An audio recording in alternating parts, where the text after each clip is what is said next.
On a suivi, on a écouté le procureur spécial de la Criette, que c'est une tentative de coup d'État qui a été déjouée.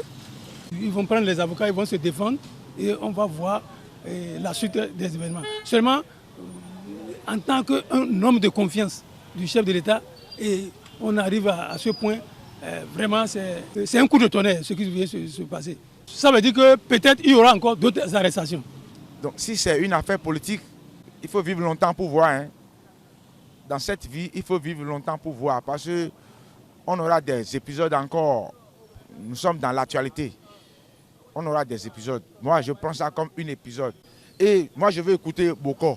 Je veux l'écouter avant de le croire. On a fait ça au président Talon. Dans ce pays, j'ai refusé. Je n'ai pas accepté. On a déjà banni affaire de coup d'État ici.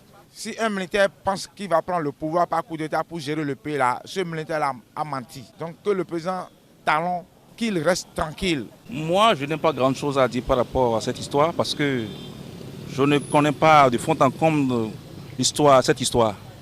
Mais la seule chose que je retiens, c'est que nous devons faire attention dans la vie. Nous devons faire très attention et être quelqu'un de correct.